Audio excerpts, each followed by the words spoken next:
Hi everyone, welcome back to my channel जिज्ञासा।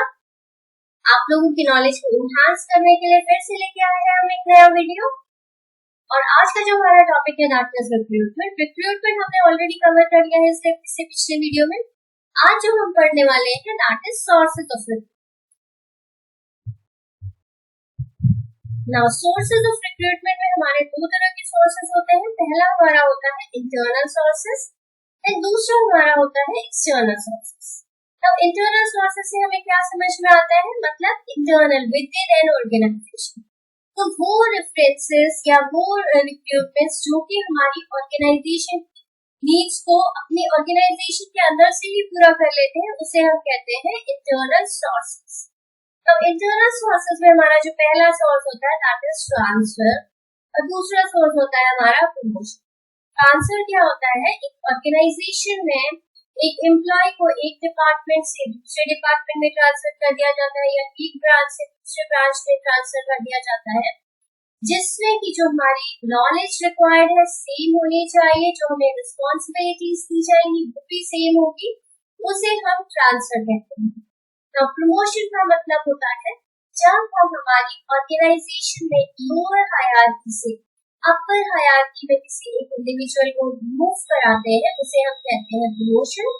जिसमें कि एक इंडिविजुअल की जो स्किल्स होगी वो भी उसको ज्यादा रिक्वायर्ड होगी, उसके जो स्टेटस होगा वो भी बढ़ जाएगा, उसकी रिस्पॉन्सिबिलिटीज भी बढ़ जाएंगी और उसकी पे भी हाइक हो जाएगी, उसे हम प्रमोशन कहते हैं।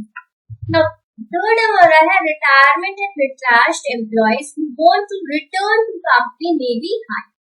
कई केसेस में क्या होता है कि कुछ एम्प्लॉयज रिटायर्ड हो जाते हैं, रिट्रैश्ड एम्प्लॉयज होता है जिन एम्प्लॉयज को ऑर्गेनाइजेशन में एट वन और the other point of time में किसी भी वजह से सेपरेट किया गया हो या ले ऑफ किया गया हो, उन एम्प्लॉयज को अगर वो दोबारा से जॉब में आना चाहते हैं तो उनको हायर किया जाता है, ये भी इंटरनल रिक्रूटमेंट के अंदर आता है। थर्ड हमारा जो सोर्सेज हो सकता है that is dependents and relatives of decreased and disabled employees. अगर हमारी ऑर्गेनाइजेशन में कोई एम्प्लॉय डिक्रीज है या डिसेबल्ड हो गया है, उसके डिपेंडेंट्स को हायर किया जा सकता है, उसे भी इंटरनल रिक्रूटमेंट में आता है। नाउ नेक्स्ट इसका हम मेरिट्स एंड डिमेरिट्स पढ़ लेते हैं। Now what are the merits and demerits of internal recruitment. Merits में आते हैं moral and motivation of employees improves. देखो ऑटोमेटिकली अगर एम्प्लॉयज को ये लगता है कि हमारी ऑर्गेनाइजेशन प्रमोशन देती है, तो जो ऑलरेडी एग्जिस्टिंग एम्प्लॉयज है उनमें से ही लोगों को हायरार्की में लेके जाती है या ट्रांसफर करती है एक जॉब से दूसरी जॉब में, तो इससे हमारा जो एम्प्लॉय होता है उसका मोरल बूस्टअप होता है, क्योंकि उसको वैरायटी ऑफ वर्क करने को मिल रहा है, उसकी नॉलेज एनहांस हो रही है, तो इससे हमारे एम्प्लॉयज का मोरल बूस्टअप होता है, उनको मोटिवेशन भी मिलता है।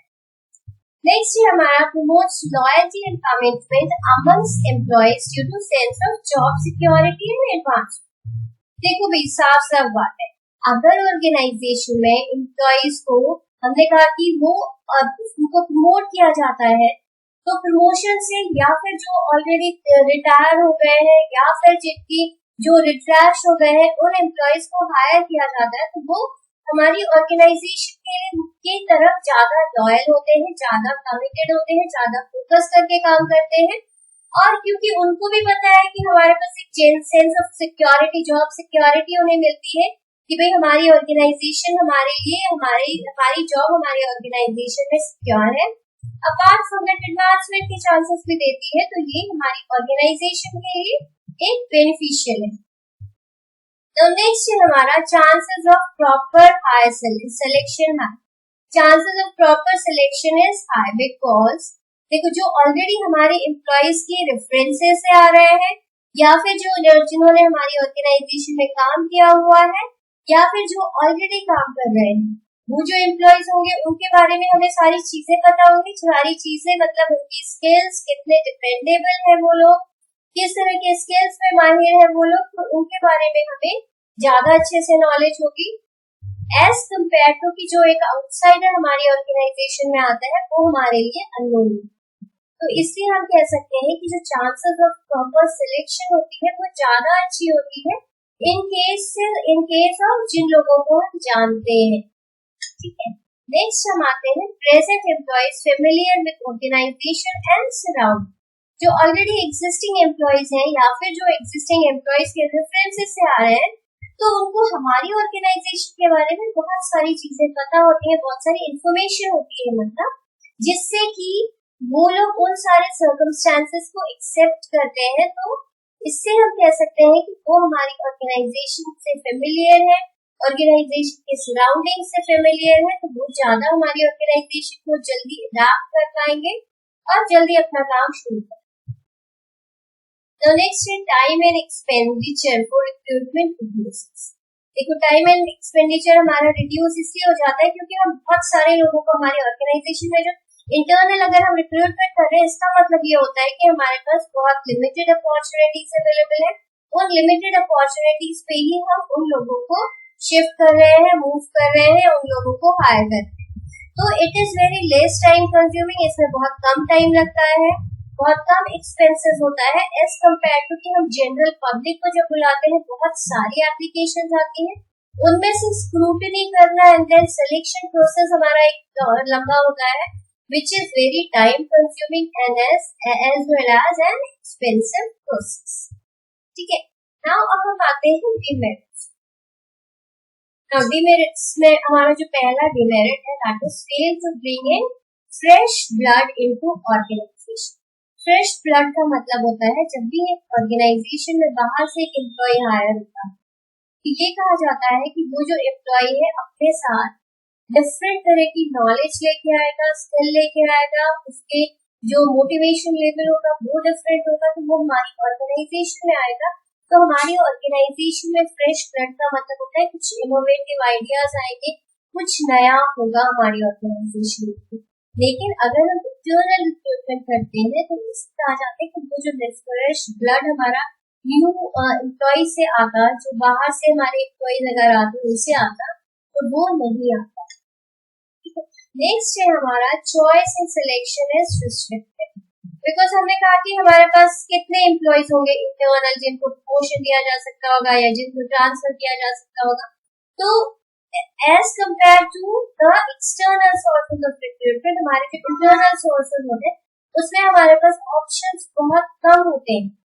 मान लो आप शॉपिंग करने गए और वहां पे सिर्फ कोई ड्रेसेस रखी है, तो क्या होगा, आपके पास रिस्ट्रिक्टेड, आपके पास में चॉइसेस नहीं होगी। जबकि एज कम्पेयर टू अगर आप बाहर जाते हो वहां पे बहुत सारे ड्रेसेस है, तो आपको आपकी ऑप्शंस ज्यादा अच्छे से, या हम कह सकते हैं कि आप अपने सारे ऑप्शंस को, सारी चॉइसेस को फुलफिल कर पाए।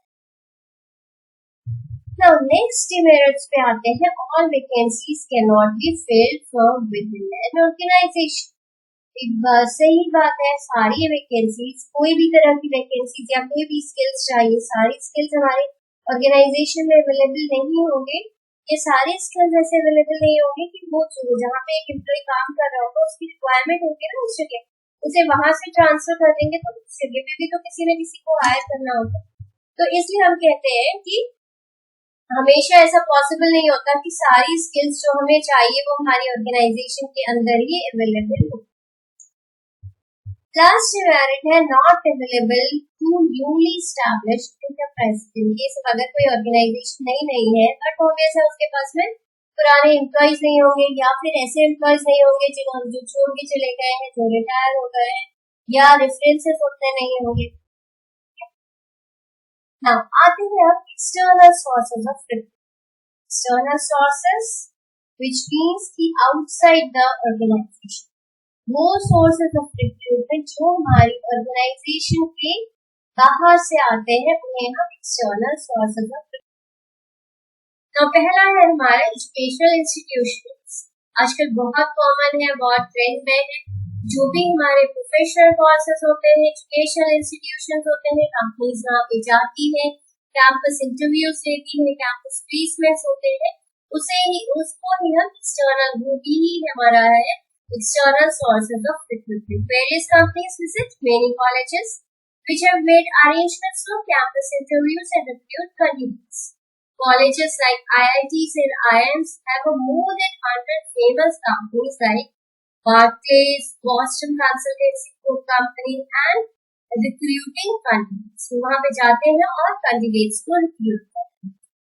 नेक्स्ट है हमारा recruiting agencies. There are basically various private consultancies like PricewaterhouseCoopers, ABC Corp, which recruit candidates on behalf of the client companies by charging a fees. Recruitment agencies क्या होते हैं? ये लोग बेसिकली मीडिएटर्स होते हैं, जिनके पास है बहुत सारे लोग जिनको जॉब चाहिए होती है, वो लोग अपने रिज्यूम्स उनको जाके देते हैं और वो कंपनीज जो रिक्रूट्स होते हैं, जो लोग नौकरी ढूंढ रहे होते हैं, उन लोगों के टच में होती है और इन लोग इस तरह से वो लोग ऑर्गेनाइजेशंस को ह्यूमन रिसोर्सेज सप्लाई। थर्ड है हमारा एम्प्लॉयमेंट एक्सचेंज। हमारा पब्लिक एम्प्लॉयमेंट एक्सचेंज भी होता है, प्राइवेट एम्प्लॉयमेंट एक्सचेंज भी होता है। तो एम्प्लॉयमेंट एक्सचेंज वो होते हैं, it is a common platform और वहां पे यहाँ पर की जो लोग जॉब सर्च कर रहे हैं वो लोग जाके अपना डिटेल्स वहां पे सबमिट करते हैं और जिन ऑर्गेनाइजेशंस को, जिन एम्प्लॉयर्स को कैंडिडेट्स चाहिए वो लोग भी उनके टच में होते हैं। इस तरीके से ये ऐसा कॉमन प्लेटफॉर्म होता है जहाँ पर job seekers and job providers दोनों एक दूसरे के टच में आते हैं और आप लोग और कैंडिडेट्स को जॉब ऑफर करते हैं। These exchanges provide information about job vacancies to job seekers and these can be private and also government exchanges. Next हमारा कैजुअल कॉर्नर्स। कैजुअल कॉर्नर्स होता है जैसे कि कई बार होता है किसी कैंडिडेट को जॉब सर्च कर रहा है, जॉब हॉपिंग कर रहा है, तो वो क्या करता है किसी ऑर्गेनाइजेशन में जाके अपना रिज्यूम ड्रॉप कर देता है या फिर कॉल करके वो पूछ लेता है कि there is some vacancy regarding this and this position. अगर ऑर्गेनाइजेशन में वैकेंसी होती है तो वो लोग क्या करते हैं या फिर उससे बोला जाता है कि आप अपना सीवी ड्रॉप कर दीजिए, whenever we have the vacancies we will get in touch with you. Now next है हमारा लेबर कॉन्ट्रैक्टर्स। देखो लेबर कॉन्ट्रैक्टर्स हमारे होते हैं जो कि लेबर के साथ में जिनकी कॉन्ट्रैक्ट होते हैं। Now manual workers recruited through contractors who maintain close relations with such laborers. वो जो कॉन्ट्रैक्टर्स होते हैं उनकी क्लोज रिलेशनशिप होते हैं या वो इन टच होते हैं लेबर्स के, और जो एम्प्लॉयर होता है वो उन कॉन्ट्रैक्टर्स के टच में होता है। इस तरह से they work as a mediator और दोनों job providers and job seekers दोनों एक दूसरे के टच में। नेक्स्ट है हमारा गेट रिक्रूटमेंट। गेट रिक्रूटमेंट में हम क्या करते हैं कि अगर हमारी ऑर्गेनाइजेशन में बेसिकली ये फैक्ट्रीज तरह की जॉब के लिए रिक्वायर्ड होता है, फैक्ट्रीज तरह की जॉब में होता है जहाँ पर कि हम गेट पे लगा देते हैं, एक स्टिक लगा देते हैं या नोटिस चिपका देते हैं कि भाई हमारी ऑर्गेनाइजेशन में इस तरह की रिक्वायरमेंट्स चाहिए, इस तरह के लोग चाहिए, जो भी इंटरेस्टेड है वो अप्लाई कर सकते हैं। इस तरीके से जो हमारी इंफॉर्मेशन होती है वो जॉब सीकर्स तक पहुंचती। नेक्स्ट है हमारे रिकमेंडेशंस। नाउ रिकमेंडेशंस होती है हमारे जो ट्रेड यूनियंस होते हैं वो रिकमेंड करते हैं एम्प्लॉयर्स को, एम्प्लॉयज को कि भाई ये एम्प्लॉय है, इस फील्ड में बहुत अच्छा काम करता है, you can hire this employee to the in your organisation. तो रिकमेंडेशंस के बेसिस पे भी एम्प्लॉयज को जॉब मिलती है। नेक्स्ट है हमारा प्रेस एडवर्टाइजमेंट। प्रेस एडवर्टाइजमेंट हम सब जानते हैं, न्यूज़पेपर में टाइम टू टाइम बहुत सारे जॉब वैकेंसीज आते रहते हैं, डिफरेंट तरह के जॉब वैकेंसीज आते रहते हैं जिसके थ्रू एम्प्लॉयज जो कैंडिडेट्स होते हैं, जो जॉब सीकर्स होते हैं, उनको इन्फॉर्मेशन मिलती है और वो उस जॉब के लिए apply. Now what are the merits of this external sources of recruitment? Because people having requisite skill, education and training can be recruited. इसके ये है कि जो हम स्पेसिफाई कर देते हैं अपने एडवर्टाइजमेंट में या फिर कॉन्ट्रैक्टर्स को या फिर एजेंसीज को, उस तरह के एम्प्लॉयज हमें मिल जाते हैं। इसके best selection made irrespective of caste, religion and sex. इसमें पार्शियलिटी होने के चांसेस नहीं होते हैं because everyone is unknown to the organisation.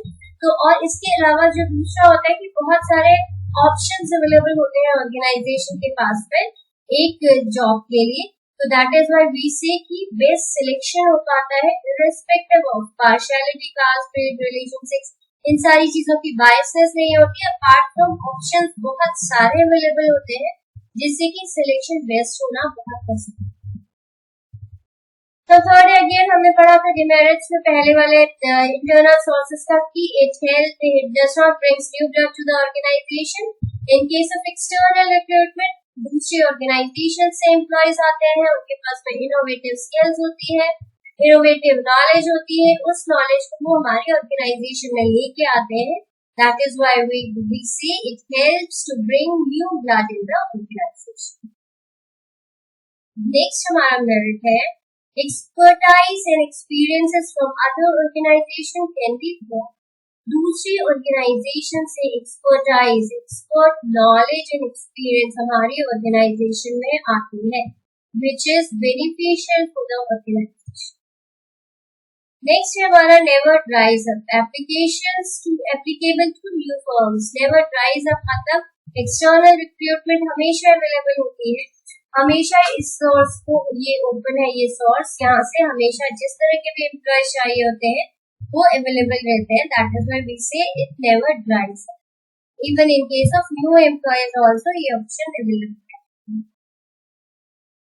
Now next हम आते हैं इसके डिमेरिट्स पे। होप आप लोगों को अभी तक मेरिट्स अच्छे से समझ में आए होंगे। स्टिल आपको कहीं पर भी कोई कंफ्यूजन आती है, write it to me in my comment box. I will definitely revert back to you. Now आते हैं हम demerits पे। पहला हमारा demerit है टाइम कंज्यूमिंग एंड एक्सपेंसिव। आजकल एक जॉब के लिए अप्लाई करते हैं, बहुत सारे जॉब एप्लीकेशंस आते हैं, उनकी सॉर्टिंग करना, देन सिलेक्शन प्रोसेस डिसाइड करना, देन सिलेक्शन करना is a very time consuming process for the organizations and also very expensive process. Next है हमारा employees unfamiliar with organisation and its orientation. जो employee होता है, आपने कहा in case of recruitment when we compare it with internal recruitment, उस condition में क्या होता है, एम्प्लॉयज को जो वुड बी एम्प्लॉयज है उनको पहले से बहुत सारी चीजें ऑर्गेनाइजेशन के बारे में पता होती है, लेकिन इन case of this external recruitment employees को ऑर्गेनाइजेशन के बारे में बहुत ज्यादा नॉलेज नहीं होती है, उनकी फंक्शनिंग के बारे में बहुत सारी नॉलेज नहीं होती है। तो इसलिए क्या बोलते हैं, हम कहते हैं कि वो जो एम्प्लॉय है उसको सेटल डाउन होने में, उसको उस ऑर्गेनाइजेशन में अच्छे से काम करने में थोड़ा टाइम लग सकता है। नेक्स्ट है if higher level jobs are filled from external sources, motivation and loyalty of existing staff effect. Yes, we can say कि जब हम एक्सटर्नल रिक्रूटमेंट करते हैं उस कंडीशन में किसी न किसी पॉइंट ऑफ टाइम में कहीं ना कहीं हमारे जो इंटरनल एम्प्लॉयज होते हैं, जो इंटरनल सोर्सेज होते हैं, इंटरनल जो ऑलरेडी एग्जिस्टिंग एम्प्लॉयज होते हैं, उनकी मोटिवेशन एंड लॉयल्टी कहीं ना कहीं इफेक्ट करती है जब हम हायर लेवल जॉब्स में एक्सटर्नल एम्प्लॉयज को हायर करते हैं, क्योंकि हम एम्प्लॉयज को प्रमोशन के चांसेस नहीं मिलते हैं तब, तो that is why they get dissatisfied because of this. I hope आप लोगों को वीडियो अच्छे से समझ में आया होगा and please like the video, share करिएगा, सब्सक्राइब करिएगा, as sharing enhances the knowledge. Please जितना हम शेयर करेंगे हमारी नॉलेज वाइड स्प्रेड होगी। Thank you for giving your precious time and also I am expecting some comments from your end, because आप लोग comments बिल्कुल नहीं देते हो, कोई व्यूअर को फीडबैक नहीं देते हो, शेयर नहीं करते हो, लाइक भी नहीं करते हो। अगर if you like the video, please like the video, please like it.